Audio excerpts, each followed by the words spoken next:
The altimeter spins backward like a clock running at double speed. 5 zeros circle above, sunlight glinting off their wings. One breaks formation, banking hard, closing at 300 knots, guns already firing. The Hellcat's canopy shatters.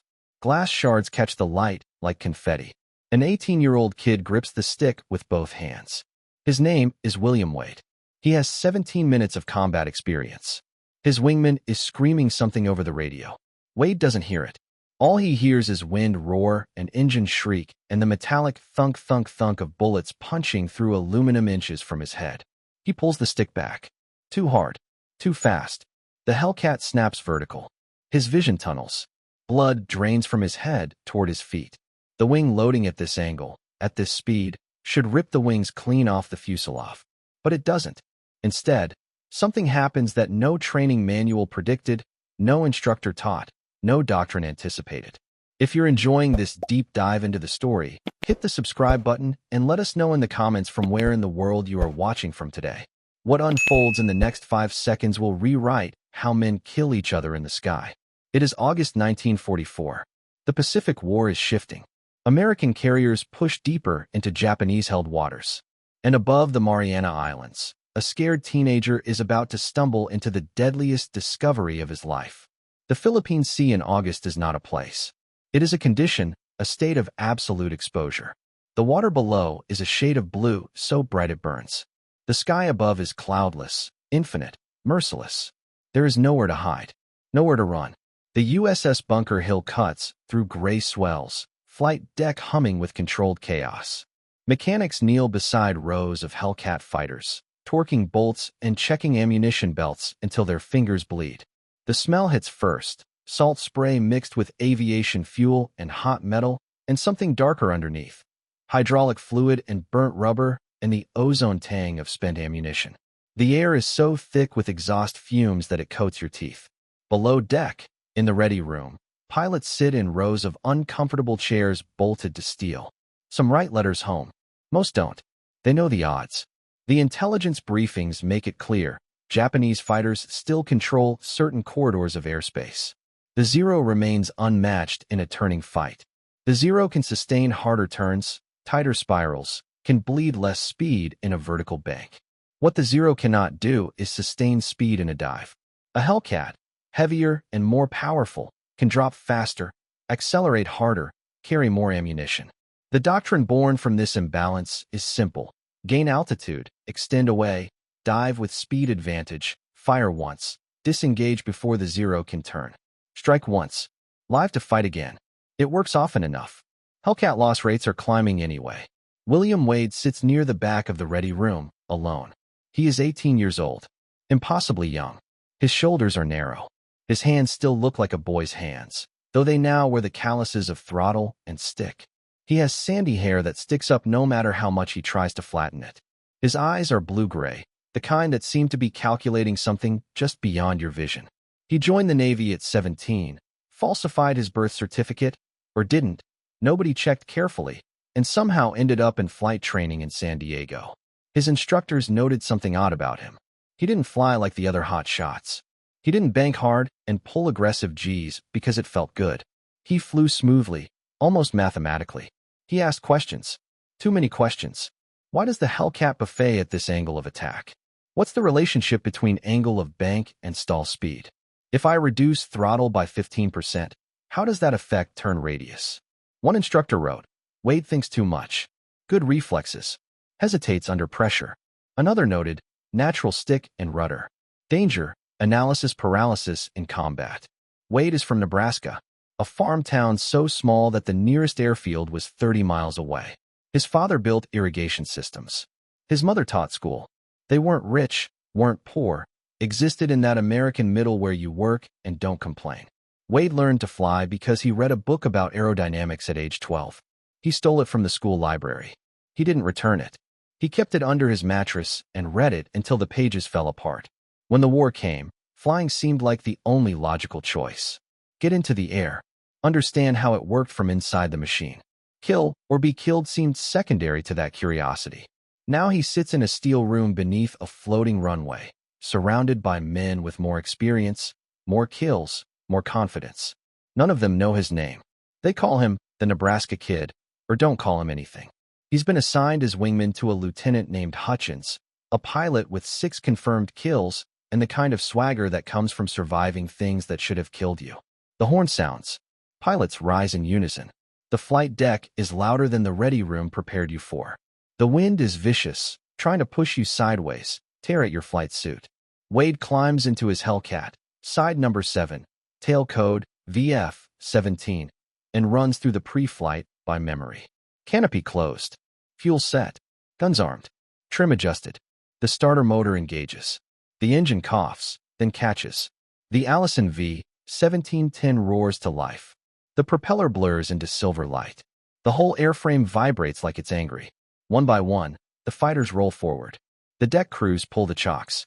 Hellcats accelerate, tail lifting, wheels drumming across steel until they reach the bow and leap into the sky. Wade's turn comes. He pushes the throttle. The manifest pressure gauge climbs. The engine pulls hard.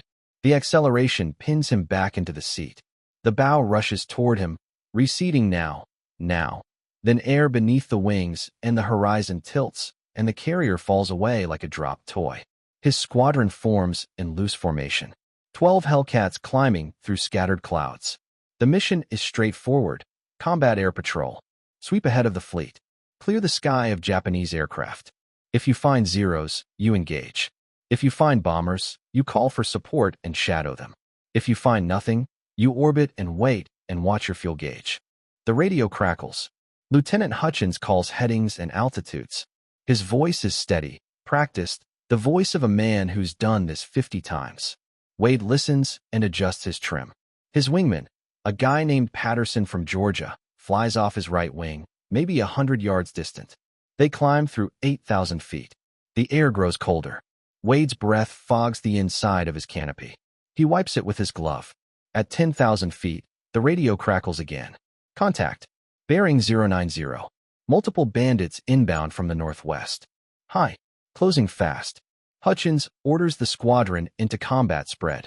The Hellcats peel into pairs, increasing distance between each element. Wade and Patterson swing left, eyes scanning the horizon. There, high and distant, a shimmer of reflected sunlight. Then shapes. 5 zeros in a loose V formation, descending at an angle that means they've seen the American fighters and committed to the attack. The zeros are coming down, fast and fast, like gravity given teeth. Hutchins calls the intercept. The squadron begins a climbing turn to meet them head-on. Standard doctrine. Gain altitude advantage. Extend away from the zeros so that the Hellcats can dive with accumulated speed. The key is timing. The key is not panicking. The key is understanding that the zero pilot is doing the exact same calculation and the math is hostile. Wade pulls back on the stick. His altimeter climbs. 11,000 feet. 12. His engine strains at the climb. The zeros grow larger now, growing from specks into recognizable aircraft. Wade can see the red circles on their wings. The canopy's catching light. He can see the moment the Japanese pilots notice the Hellcats turning to meet them. They don't turn away. They commit. Hutchins calls for the attack. The Hellcats roll inverted and dive. Wade rolls a fraction of a second late. Not much. Half a second, maybe less. But enough to throw off his angle of attack. His nose drops too steeply. His airspeed builds faster than planned. The zero formation is below him now, not ahead. He tries to correct by easing back on the stick, but the Hellcat is already committed to the dive. The controls stiffen as speed increases. His vision begins to tunnel from the G-forces. The blood is leaving his head. His ears ring. He's no longer diving toward the zeros. He's diving past them. Patterson radios something urgent. Wade doesn't process it. His brain is locked on one task, recovery without blacking out. The altimeter unwinds. 8,000 feet. 7,000. The zeros flash past his canopy, close enough that he sees the pilot's face in the nearest one, expression twisted in surprise that the Hellcat is diving at this angle, this speed, this impossibly shallow trajectory. Then instinct takes over. Wade doesn't climb out of the dive. Every training instinct screams at him to pull back on the stick, to climb away, to regain altitude and energy and position. He doesn't. Instead, his hand pushes the stick forward. He kicks the rudder hard left and drops the nose further, angling beneath the zero formation in a move that contradicts everything doctrine teaches. He's diving at them from below now, which is impossible, which is suicide, which means he's committed. His airspeed climbs past 400 knots. The Hellcat shudders. Wind screams over the wings. The fuselage groans like it's in agony. Wade's vision grays at the edges. The G-forces are punishing. His neck strains to hold his head up. His arms feel like they're made of lead. But he keeps the stick forward and the nose down, and he's falling. But he's falling with purpose because the 5 zeros are above him now, silhouetted against the sky. And they've broken formation trying to follow him down, and now they're spread out, separated, vulnerable in ways that doctrine doesn't prepare you for. At 4,000 feet, Wade levels out. The zeros are above him, trying to turn, trying to reacquire. But they've lost their energy. They dove to follow him, and now they're slow, separated, losing altitude without the speed advantage they need. Wade pulls hard on the stick. The Hellcat climbs in a steep arcing turn that violates energy management principles. G-forces slam him down into the seat. His vision grays at the edges. He keeps pulling. The airframe shudders. The Hellcat claws upward, nose rising toward the nearest zero. The Japanese pilot sees him too late. A shadow rising from below, from an angle no American fighter is supposed to attack from. Wade's thumb finds the trigger. The 6.50 caliber guns erupt. Tracer rounds arc upward in brilliant arcs of red-orange light. The bullets walk across the Zero's fuselage. Pieces of aluminum tear away. Black smoke pours from the engine. The wing folds. The aircraft tumbles, spinning down toward the ocean below. Wade doesn't watch. He's already turning toward the second Zero. His airspeed is dropping. The Hellcat is heavy, sluggish at the top of the climb, but he has position. The second Zero tries to dive away. Wade leads it, firing a long burst. The bullets walk across the wing root. Fuel ignites. The wing tears away. The aircraft enters an uncontrolled descent. The third Zero turns hard, trying to get behind him, trying to get his nose. But Wade is still climbing. He pulls the stick into his gut and kicks the rudder hard.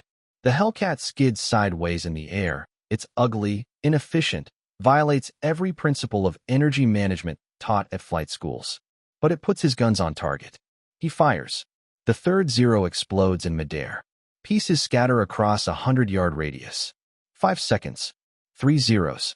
0 ammunition remaining. Wade rolls wings level. His hands are shaking so badly, he can barely grip the stick. His heart hammers against his ribs. The radio is screaming. Hutchins is calling his name. Patterson is asking if he's hit. Wade's breath comes in short, ragged gasps. He keys the microphone. His voice is quiet. Steady somehow, which surprises him. I'm okay. Just got a little turned around on that dive. The squadron returns to the bunker hill in silence. Not the silence of failure. The silence of something nobody quite understands. Wade traps his Hellcat without incident. The landing gear catches the third arresting wire. The deceleration slams him forward against his harness. The engine cuts out. The propeller slowly spins to a stop. Deck crew swarm the aircraft immediately. One mechanic climbs onto the wing and looks at Wade through the canopy. He signals thumbs up. Wade nods. He's shaking. His flight suit is soaked through with sweat despite the altitude cold. He pulls off his helmet and climbs out slowly. His legs feel weak, like they belong to someone else. Hutchins lands 2 minutes later. He climbs out of his cockpit and walks directly toward Wade. His expression is unreadable. Other pilots gather. Word spreads fast on a carrier deck. Something happened up there. Something unusual. Hutchins stops a foot away from Wade. He asks what the hell that was. Wade doesn't have an answer. He explains that he dove too steep, lost position, and tried to recover. He didn't plan the maneuver. He reacted. He was trying to survive. Hutchins stares at him. His jaw works. Then he tells Wade to report to the intelligence officer immediately. Every detail, every angle, every second. The debriefing lasts 90 minutes.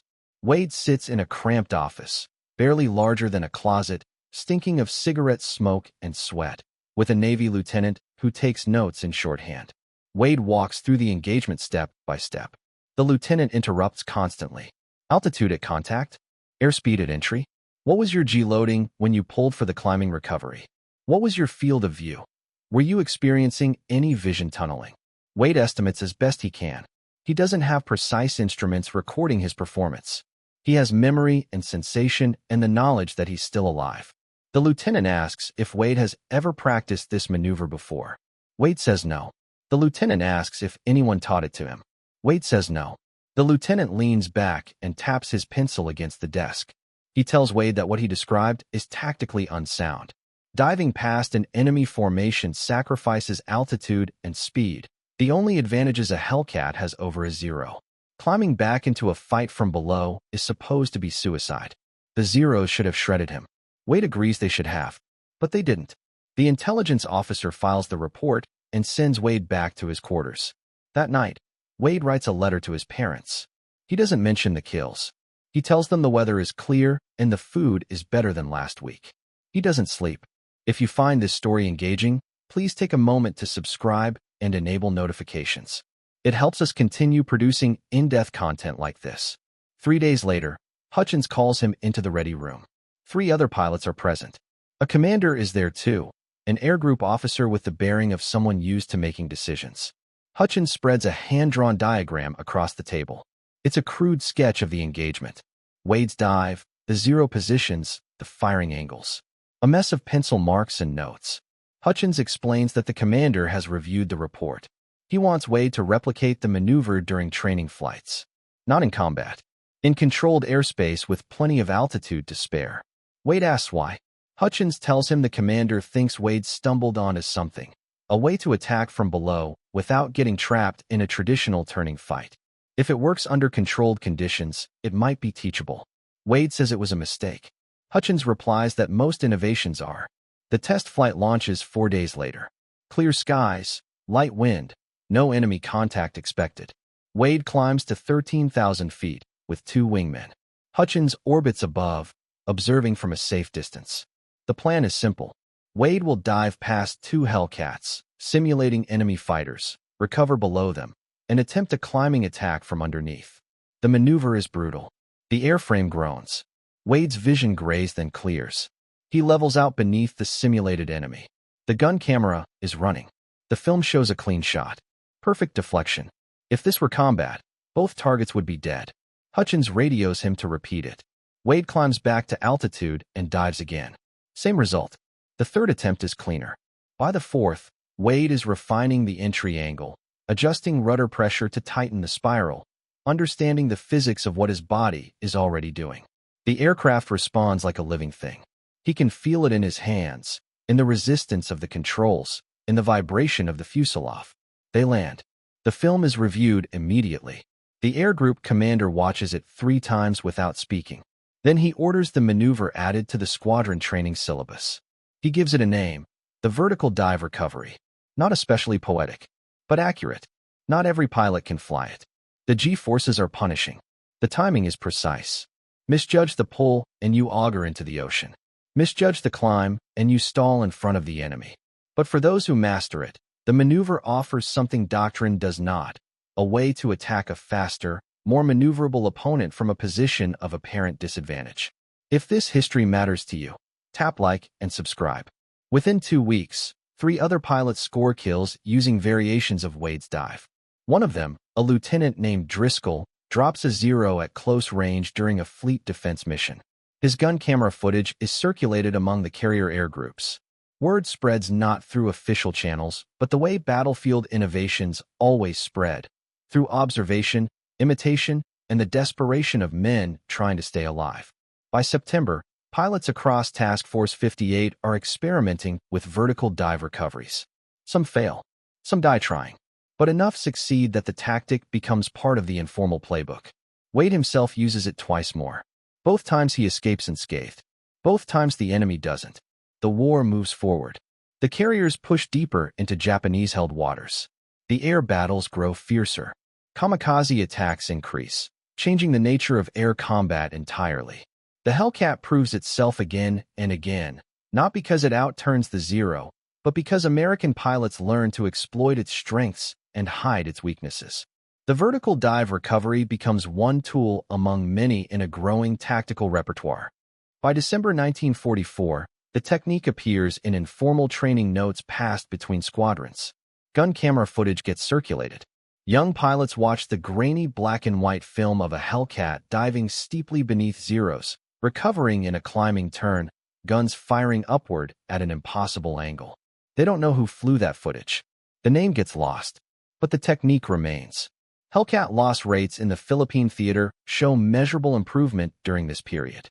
Pilots report higher success rates in close-range engagements. More zeros are destroyed in vertical fights. Fewer Hellcats are lost to traditional turning dogfights where the zero maintains its advantage. The numbers are small, maybe 2–3% improvement, but in air combat, 2% is the difference between going home and going down. Wade flies 62 combat missions before the war ends. He is credited with 7 confirmed kills. 5 of them come from vertical dive recoveries, though not always the exact same dive. The maneuver evolves. It becomes a principle more than a specific technique. Attack from below. Use altitude and speed to your advantage. Exploit the enemy's assumptions about how fights are supposed to happen. He is promoted to lieutenant junior grade. He receives the Distinguished Flying Cross. He never speaks about the tactic in interviews. When asked by other pilots, he gives the same answer. Got a little turned around on a dive one day and tried to recover. Got lucky. Everything else followed from that. In January 1945, his squadron is rotated stateside. Wade returns to San Diego. He is assigned as a flight instructor. He teaches new pilots how to dive, how to shoot, how to survive. He does not teach the vertical dive recovery as official doctrine. When students ask about it, he tells them it's dangerous and not recommended. But privately, in one-on-one sessions, he walks a few through the mechanics. He emphasizes the risks. He makes them promise not to attempt it without altitude and experience. Some listen, some don't. One crashes during a training flight, attempting the maneuver too low and too slow. Wade attends the funeral. He stops teaching it after that. The war ends in August 1945. Wade is discharged in October. He returns to Nebraska. He enrolls in college on the GI Bill. He studies engineering, aeronautical engineering, specifically. He becomes obsessed with understanding the physics of what his body had figured out in 5 seconds of combat. He marries a girl from his hometown, a girl who waited, as many did. He has 2 children. He never flies again. For years, the vertical dive recovery exists only in oral tradition. It appears in no training manual, no official doctrine. Fighter tactics evolve. Jets replace propeller aircraft. The specific maneuver fades from practice. But the principle endures. Modern fighter tactics emphasize vertical energy management. Attack from angles the enemy doesn't expect. Convert altitude into speed and back again. The physics Wade stumbled upon become foundational. In 1952, a Navy analyst named Commander Paul Thorne is compiling a comprehensive study of World War II air combat tactics. He reviews thousands of gun camera films, pilot reports, and after-action debriefs. He notices a pattern. A recurring maneuver in Hellcat engagements over the Philippine theater. Steep dive, sharp recovery, climbing attack from below. Thorne tracks down the pilots who used it. Most are civilians now. A few are still in the service. He interviews them. Several mention Wade. Thorne locates Wade in Omaha, working as a junior engineer for an aeronautical firm. He writes him a letter. Wade replies. They meet for coffee. Thorne asks Wade to explain the maneuver. Wade does. He draws diagrams on a napkin. He talks about airspeed, angle of attack, G-loading. He explains that the maneuver only works because the zero pilot expects a climbing fight. The dive disrupts that expectation. The spiral creates a brief window, 2 or 3 seconds, when the Hellcat is rising and the zero is still reacting, still processing the fact that an American fighter is coming at him from below. Thorne asks if Wade invented it intentionally. Wade laughs. He says he screwed up and got lucky. Thorne includes the maneuver in his classified report. He credits Wade by name. The report will not be declassified until 1973. The ripple effect of Wade's mistake is difficult to quantify. There is no single memo that credits the vertical dive recovery with changing the course of the Pacific Air War. No medal ceremony. No dramatic speech. But the numbers tell a story. Between August 1944 and February 1945, Hellcat kill ratios in the Philippine theater increase measurably. Pilots report higher success rates in close-range engagements. More zeros are destroyed in vertical fights. Fewer Hellcats are lost to traditional turning battles. The improvement is small, maybe 3 to 4% overall, but represents dozens of lives, dozens of aircraft saved. Fighter doctrine evolves. Pilots are encouraged to exploit vertical maneuvers. Dive and zoom tactics are refined. The vertical dive recovery becomes one of several tools in a growing tactical repertoire. The innovation is not singular. It is cumulative. Wade's maneuver is one thread in a larger tapestry of adaptation, experimentation, and survival. But it is a thread that holds. In the decades after the war, fighter tactics continue to emphasize vertical energy management. The principles Wade stumbled upon, using gravity and surprise to offset an opponent's maneuverability, become foundational in jet combat. The spiral itself is obsolete, but the logic endures. Modern fighter pilots train in simulators that model energy states, dive angles, and G-tolerance. They learn to attack from below, from above, from angles their instructors call unorthodox. They do not know Wade's name, but they fly in the shadow of his mistake. William Wade dies in 1993. He is 67 years old. He passes quietly in his sleep in a suburban home outside Omaha. His obituary is brief. It mentions his service in the Navy. It lists his wife, his 2 children, his career as an engineer. It does not mention the vertical dive recovery. Most of his family never knew about it. But in a cardboard box in his garage, his son finds a folder. Inside are letters from pilots he never met. Men who flew Hellcats over Iwo Jima, over Okinawa, over the Japanese home islands. Men who heard about the maneuver and used it. Men who survived because of it. One letter dated 1946 thanks Wade for saving his life. The writer explains that he attempted a vertical dive recovery during a fight over Tokyo Bay. It worked. He went home. He got married. He had 2 sons. The letter ends with a single sentence. "You gave me a future." Wade never replied, but he kept the letter. War is often remembered through the famous, the aces, the generals, the aircraft that became legends. But war is also shaped by the quiet ones. The ones who make mistakes and survive them. The ones who notice what others miss and act on it without waiting for permission. Wade did not set out to change anything. He set out to survive. In doing so, he gave others the tools to do the same. History does not always remember the innovators, but it carries their work forward. The vertical dive recovery is gone. The Hellcat is gone. The war itself is gone. But the logic remains. The courage remains. The idea that survival is not just luck or firepower. It is also adaptability, instinct, and the willingness to fall toward danger and pull out at the last possible second. William Wade was not a hero in the cinematic sense. He was an 18-year-old kid who misjudged a dive and refused to quit. He gave the war a tactic it didn't know it needed. He gave dozens of pilots a chance they wouldn't have had. He gave his wife a husband, his children a father. And in the end, that is the legacy that matters most. Not the kills, not the medal, not the maneuver, the time, the seconds between panic and death, the altitude between instinct and impact. Thank you for watching. For more detailed historical breakdowns, check out the other videos on your screen now and don't forget to subscribe.